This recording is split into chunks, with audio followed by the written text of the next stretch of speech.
Okay, alternative perspectives 2, the last segment of this chapter, feminism. Okay, feminism. These approaches from chapter 1 to chapter 5 will help you sort of understand, analyze substantive issues. Okay, we have gone through, different approaches from realism, liberalism, constructivism, and feminism. But when we get to analyze the real issues, I'm not sure how feminist perspectives will be used. How much of this feminist or constructivist perspective will be used in the real analysis of, the real issues. Okay. The message today, the key words today, gender matters. Okay, gender matters. The way we think about, security, globalization, free markets, justice, they are not wrong, but they need to be looked at, right, differently from gender perspectives. Right? That's I think feminist perspectives, and their argument at the end of the day is, our understanding of IPE or IR will be deeply flawed without thinking really seriously about genders, right? Then how security can be redefined, how globalization can be redefined in terms of, the point they are making here in this chapter is that, there must be, policies must be gender differentiated, right? A lot of conventional previous policies made by World Bank, IMF, and many governments, they were disregarding. They ignore gender perspective, gender considerations, right? So we need to bring in gender perspectives into the analysis of different IPE issues. So let's then look at what are these gender differentiated policies, gender differentiated impacts, why gender matters. Let's discuss that.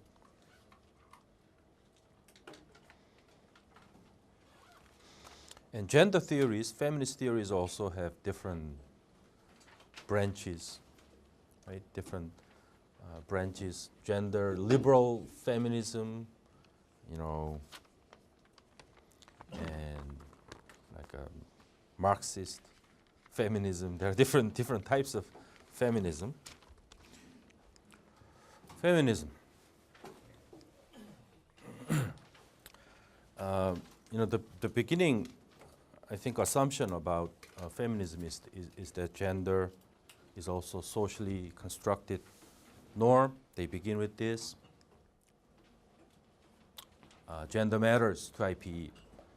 Okay, without thinking seriously about gender, our understanding of IPE will be deeply flawed. Because assumptions and values about gender affect institutions. Okay.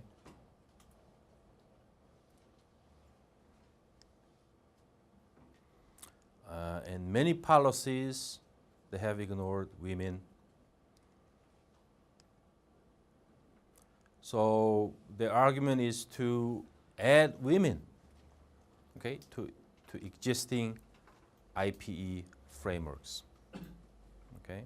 And then by adding women, we are going to have different policy outcomes, right? Different understandings of IPE. Because men and women are equally valuable.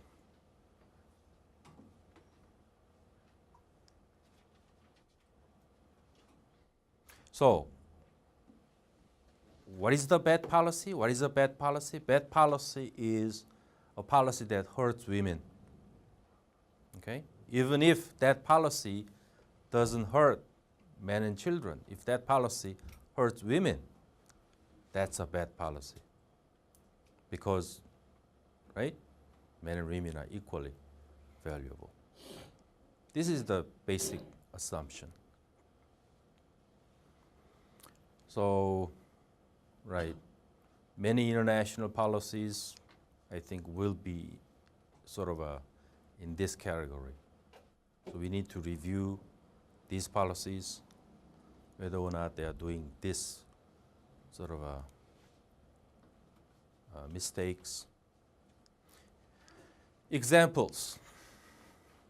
You know, the textbook introduces a policy called JFM, Joint Forest Management. This is discussed by an author, Andrea Cornwall.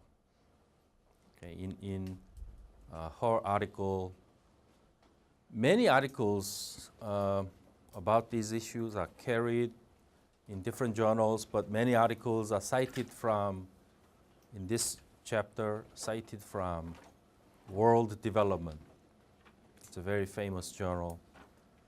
This article also was carried in World Development, published by the World Bank. Okay. Joint forest management, this policy is a good policy. It's a policy that sort of bans deforestation. Okay, this criminalizes, cutting trees. Okay, which is a good policy, but when this is looked at from gender perspective, this is a very bad policy. Because this policy, JFM, doesn't consider women and gender. The context is in India, okay? Because in India, women have so-called gendered obligations. Okay, they are obligated to provide food, so that just by default, they become criminals by cutting trees, right? To use it for cooking food. Okay, so this policy is a good policy, but from gender perspectives, they don't consider women, so it's a bad policy.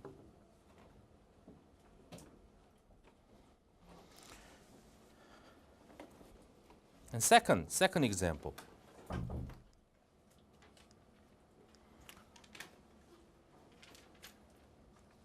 Let's get to second example. So from the example of JFM, most major policies affect men and women differently. So we need to take that into consideration. So for instance, Obama's stimulus package, they don't consider also these gender perspectives. The idea behind that Obama's policy was to promote jobs, okay? But jobs mainly in the construction area, okay? So that policy unwittingly, right, create jobs primarily for men, okay? Primarily for men. So that way, this policy sort of hurt women. So stimulus money should also be directed toward areas where women are working, like health sector or education sector. This is second example.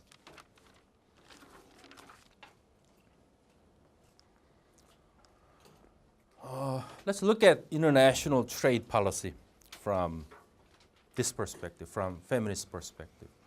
Whether or not international trade policy, conventional trade policies, were gender friendly. Many bilateral trade agreements might also benefit men rather than women. Mostly bilateral trade agreements promotes sort of a so-called powerful industries where men are more active than women. Women tend to work in less important sectors of the economy. Okay? So most trade agreements, trade policies don't consider this into account.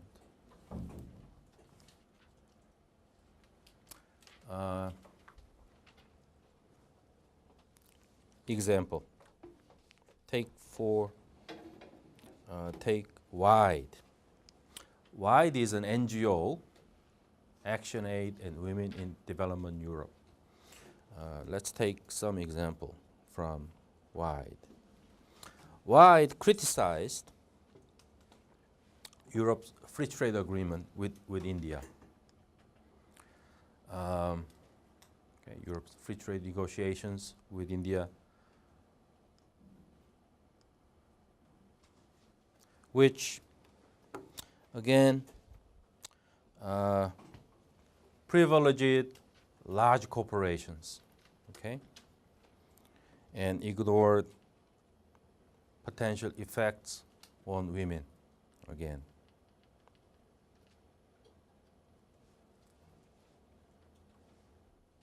So this is another example.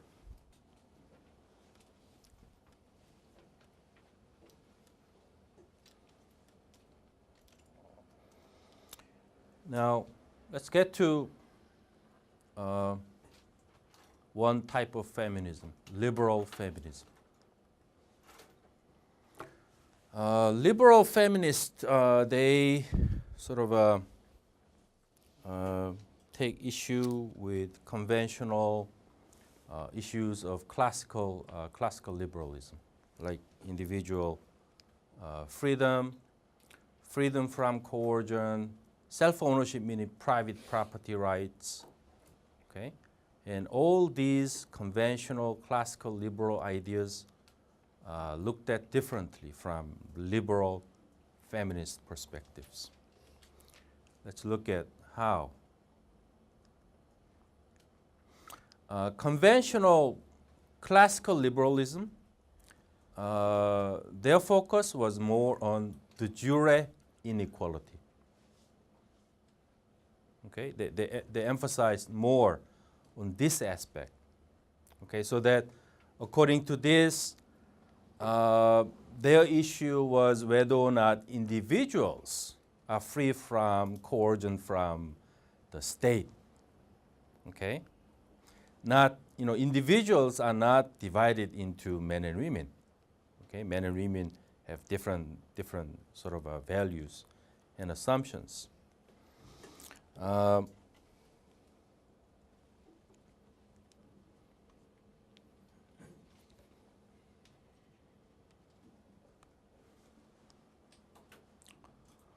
So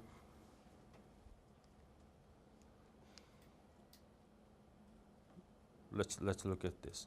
So just laws, the concept of justice in classical liberalism will not necessarily lead to actual equality, because for liberal feminists, the conception of equality is different, okay, from classical liberalism. Classical liberalism, the conception of equality was more, like I said, on de jure equality, right?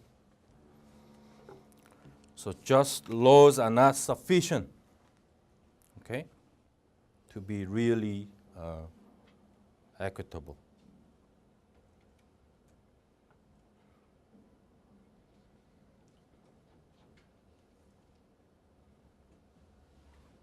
So they have, liberal feminists, they tend to have different conception of individual freedom and free markets. So that, their view is so-called institutionalized patriarchy. Okay, institutionalized patriarchy, according to which Their conception of individual freedom, this is more important. Okay? Men hold a disproportionate share of power in society. This is their sort of a basic position. So to be really free, this problem must be solved.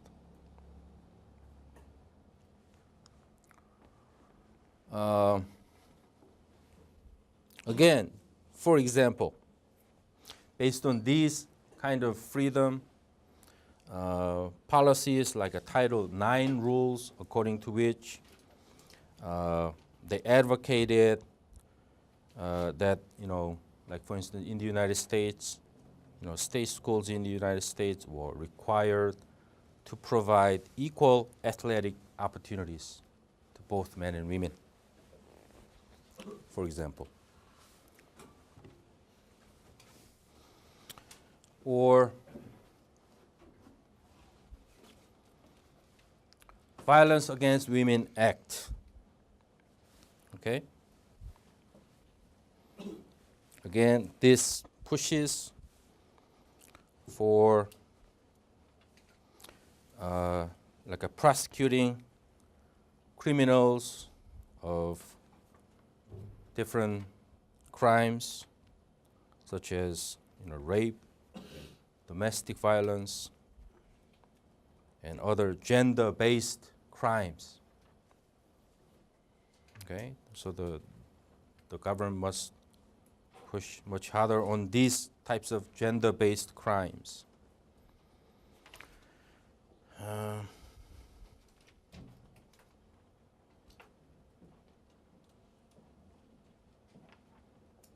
So they argue that society as a whole, they paid limited attention to these types of crimes. Okay, so we need more strict laws. So we need both legal and social changes to achieve these goals. Then other types of studies look at macroeconomic policies. Okay, macroeconomic policies from gender perspectives. How we could have different outcomes of macroeconomic policies when we look at it from gender perspectives. Global markets and development projects, their effects on women. That's the focus of many studies from these perspectives. Like structural adjustment programs, according to these, lines of studies, structural adjustment programs hurt more women and children. They emphasize this.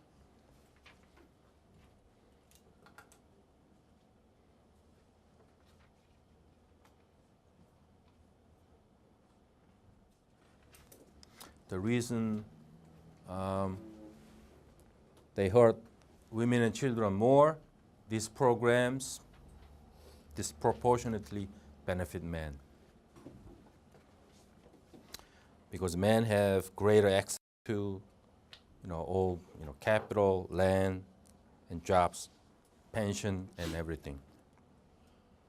And in general, same thing. These UN programs, adjustment, development programs, and aid programs all lead to a specific sectors, right?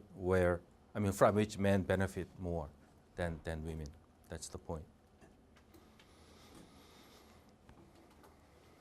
On the other hand, this scholar, Pietra Rivoli, 2006, he wrote a book, The Travels of a T-shirt in the Global Economy, and he argued the other way around.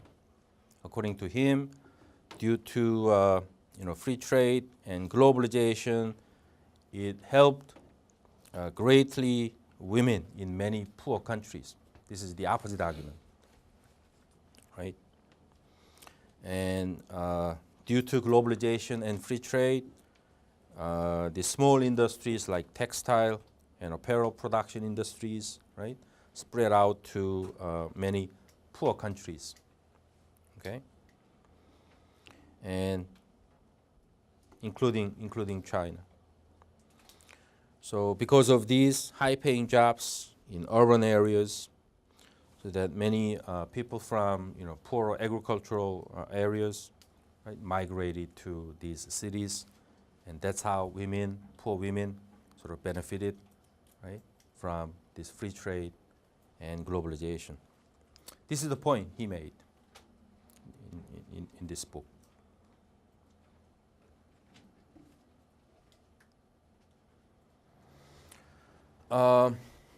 Interesting point, and this shows how gender studies can contribute to IPE. Very big journal, International Security. International Security is probably top, maybe 5 journals in IR, published by MIT. I've never published for that journal. Okay, my hope, that's my hope.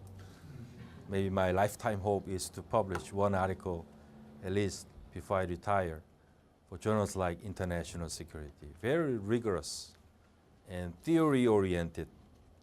Not purely theory combined with empirical evidence, which is a very good journal.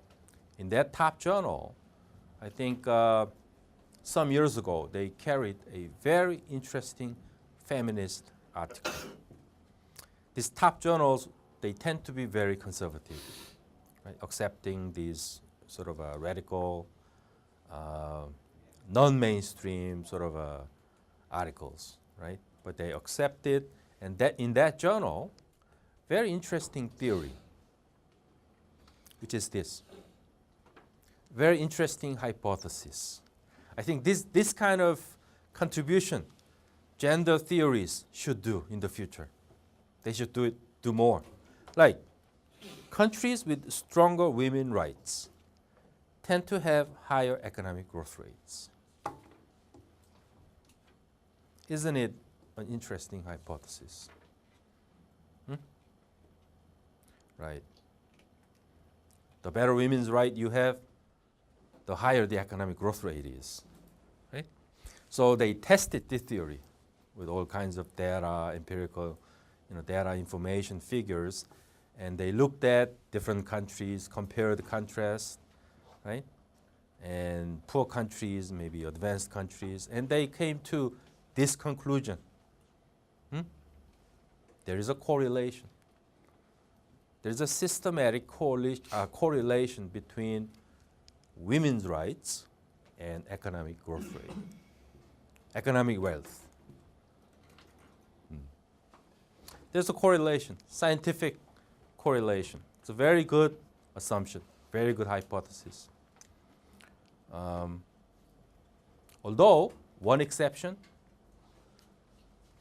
the Soviet Union, China, traditionally, they have the tradition of higher women's rights, right? But, the economic growth rate in China and in the Soviet Union, and even Russia today, or many other former Soviet republics, where women's relatively have good, standings in society. I have a little bit doubt about that. I don't know how he or she treated this phenomenon in these particular countries, in this article.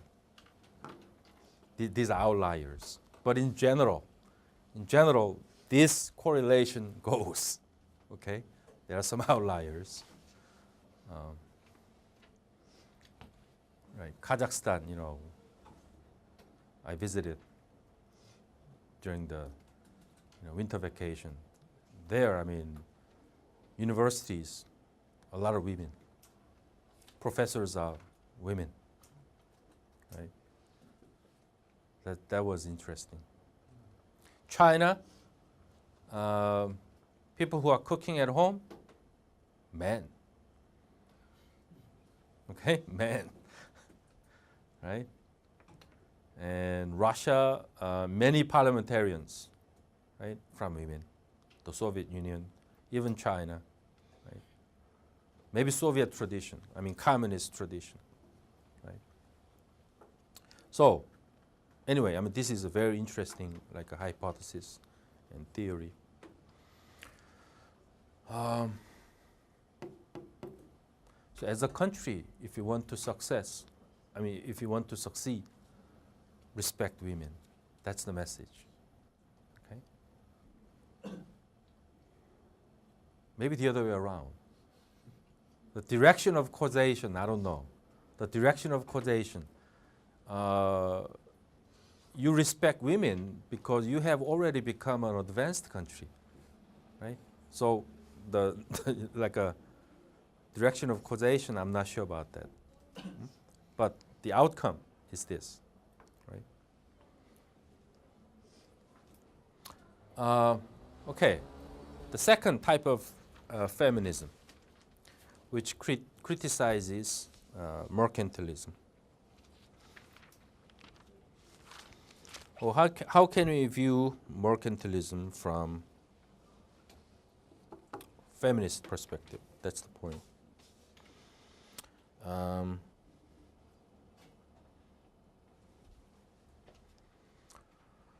Okay. Again, this is also interesting.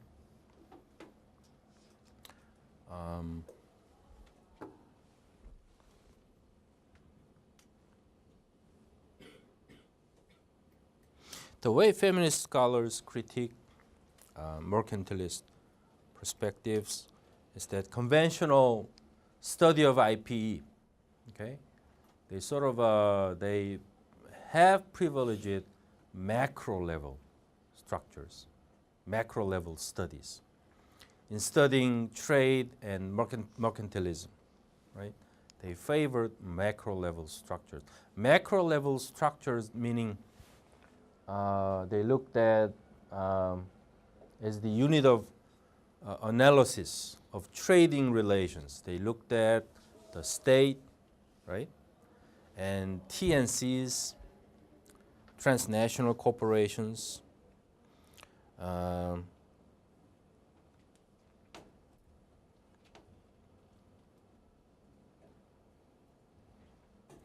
or even NGOs, okay, NGOs, TNCs, NGOs, nation states. These are the units of analysis for traditional IP scholars. These are macro level structures. And these macro level institutions from feminist perspectives, they are not sufficient because they are gender biased. Okay? This unit of analysis, such as TNCs, nation states, NGOs, these are too big structures from feminist perspective, and they are masculine. Okay? They ignore women, gender, these traditional units of analysis. And feminist scholars, in studying trading, okay, they'd rather focus more on micro level rather than macro level, like households. These are new like units of analysis from feminism. So women's influence, because women's influence in society is in smaller areas, such as household and community. Okay, these are more important units for feminism.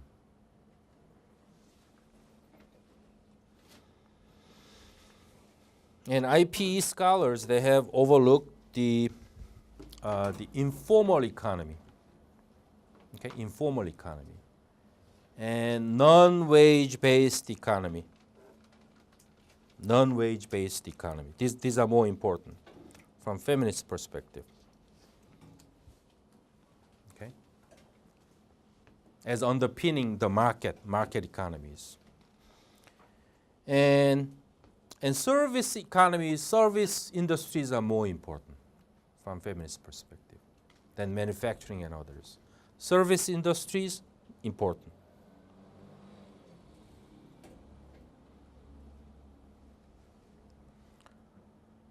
So informal, non-wage-based economy is important. Service industry is important. Okay. Education, caregiving industries are important.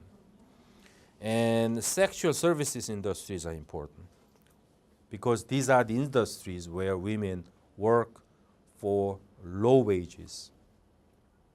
These are the focus of feminism.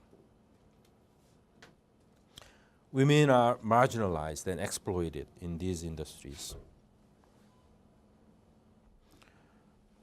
Or telephone customer service industries, right? Which is also true in Korea.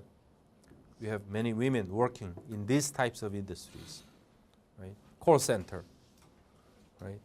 That's where a lot of women, young women are working in Korea also. Low-wage jobs, these are low-wage jobs, right?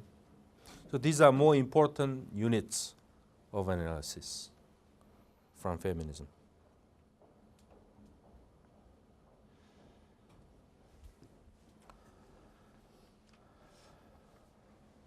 Okay. Then let's get to the feminist conception of security.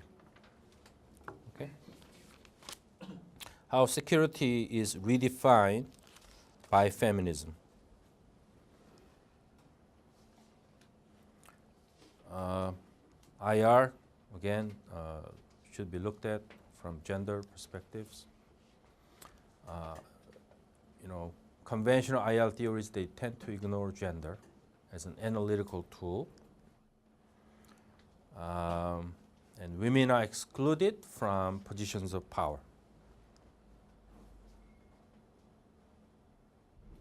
Again, interesting hypothesis here.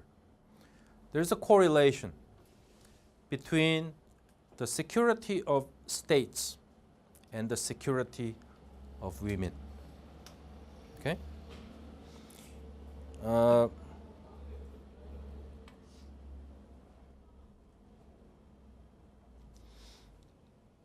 Which means, again, the scholar who argued this, again, this article that looks into this correlation between the security of women and the security of states, okay, was carried in International Security, that famous journal published by MIT, 2009. Okay, very interesting journal. According to that theory,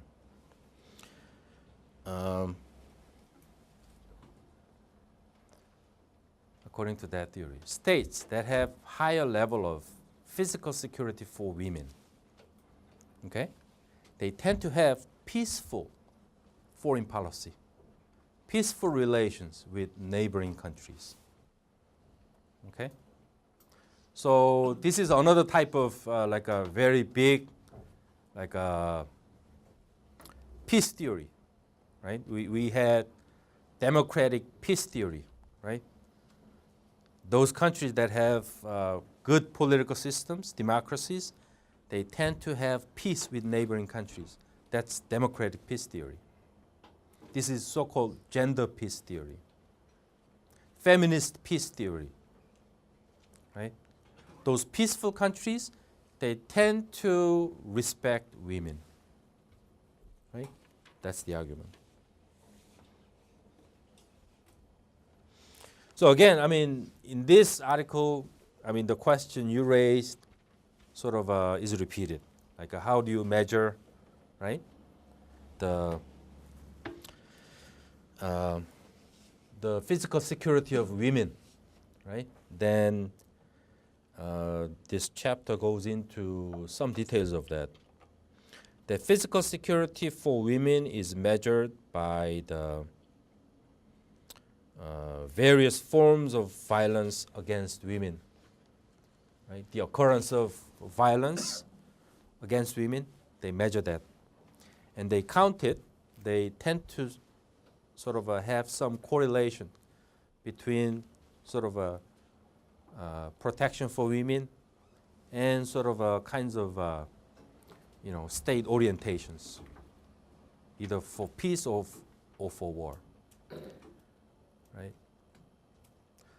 This sounds a little bit light for international security studies, but remember, I mean, this article was carried for that really big, very conservative journal, right, in 2009.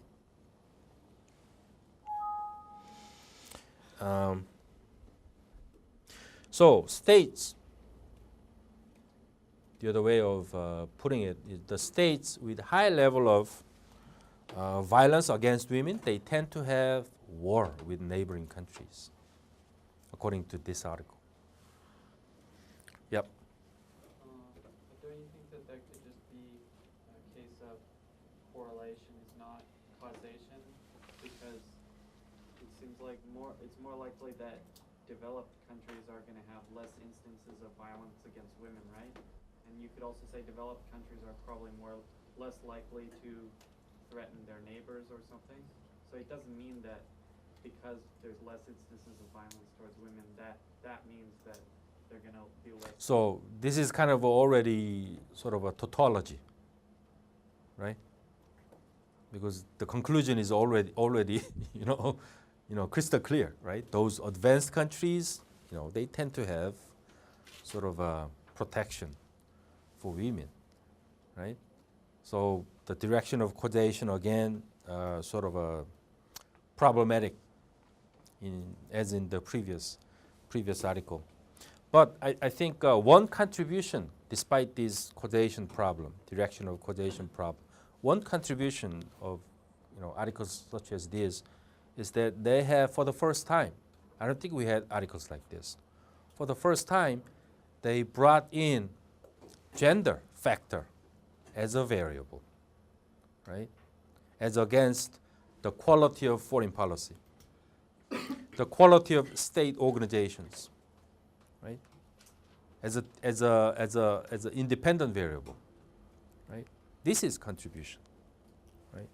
Gender and sort of a feminism as an independent variable in explaining different outcomes of foreign policy. Peace or war can be determined by gender. That's the, I think, contribution these kinds of articles make. So, the message, the status of women has a direct impact on interstate relations. That's the point. Right? Status of women, which is independent variable, right? Interstate relations, dependent variable. This causes this, right? Status of women has a direct impact on interstate relations. The biggest argument feminists can make. This is the biggest argument, right? The status of women in societies has an important impact on interstate relations. This is the message.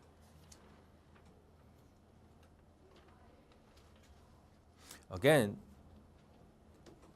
impact on interstate relations comes from many different things, right?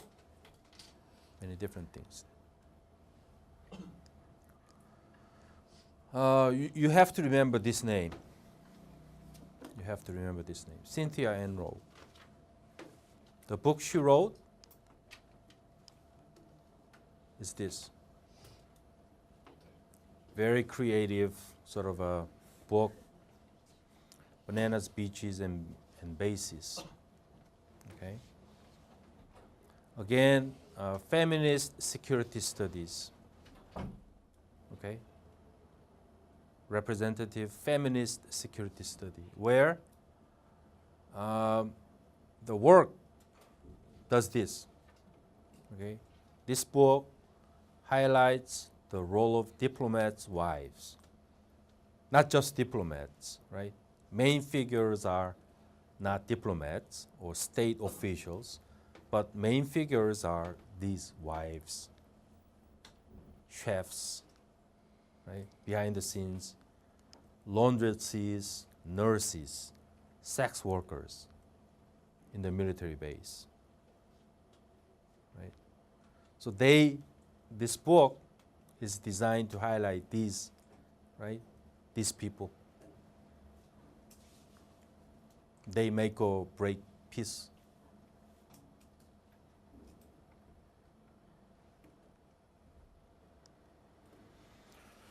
So they emphasize private and personal relationships. Okay? And this influence peace or war, IR.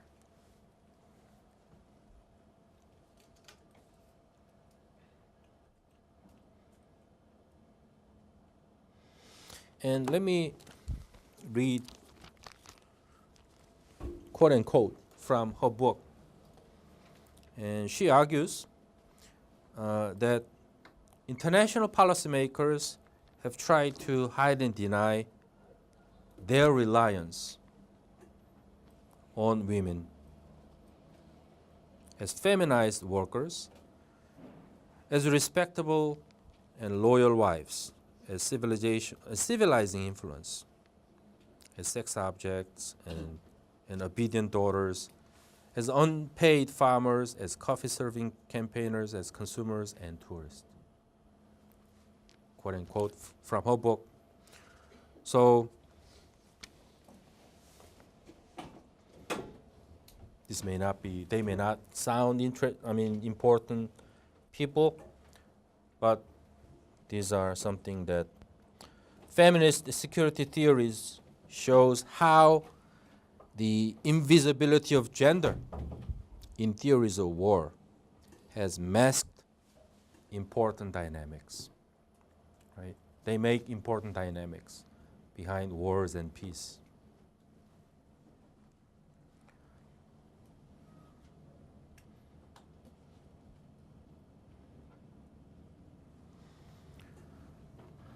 I think this makes sense if you look at the current raising debate in Korea between Korea and Japan, right? Comfort women issue. That's exactly what she was trying to, right, put out. The roles of women, right, in wars, right?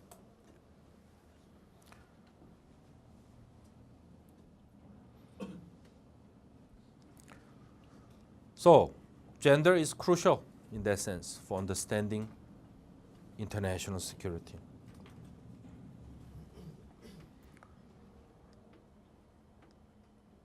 Now, finally, structuralist feminism.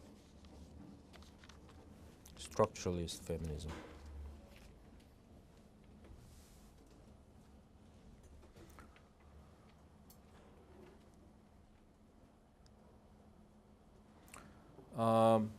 This is the basic assumption for structuralism. Structural feminism. This is the basic position. Okay? Women's problem is because of this. Okay? The source of all the problems is the capitalist system. This is structural feminism position. And the scholar who made this argument is Evelyn Reed. Evelyn Reed, 1970.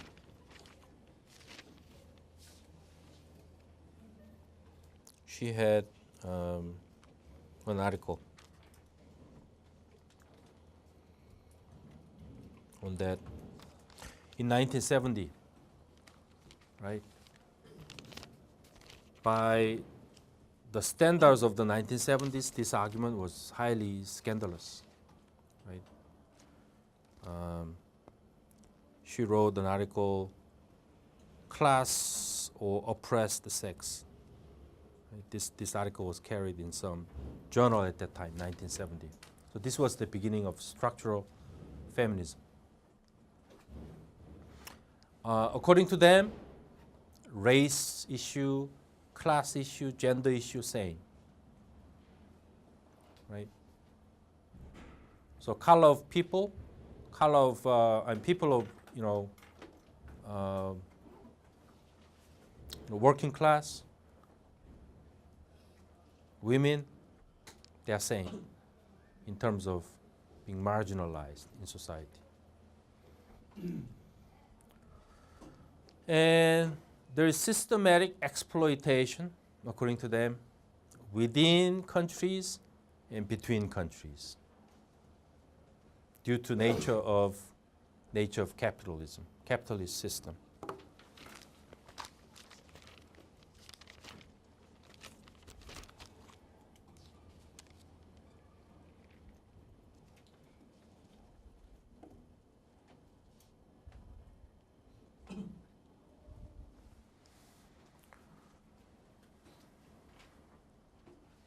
So the problem is not domestic, right, or micro, finance problem, or household relations problem. Problem is much more systematic problems or global problems.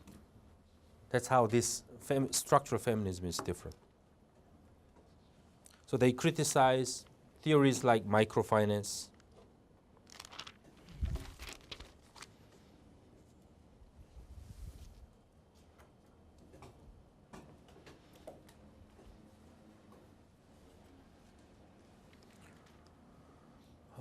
Another scholar, Melissa Wright.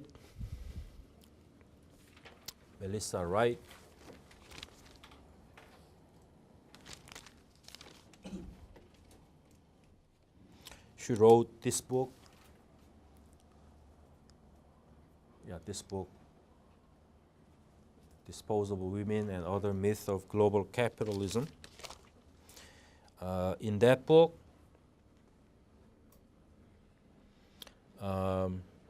she studies how,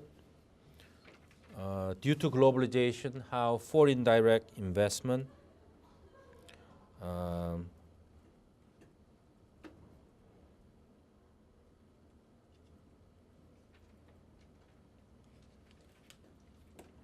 because of foreign direct investment in many developing countries, such as particularly in northern Mexico. That's her case, the focus of study in northern Mexico, Maquiladora region, and southern China. Right? She looked at these two regions and how women are mistreated because of foreign direct investment there. Women are treated as disposables, right? Getting low wages, right?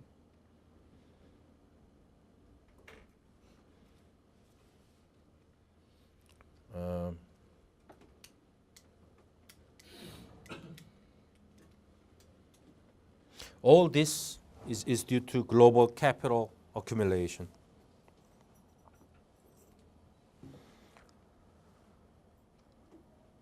So women are hurt by the restructuring of the global economy.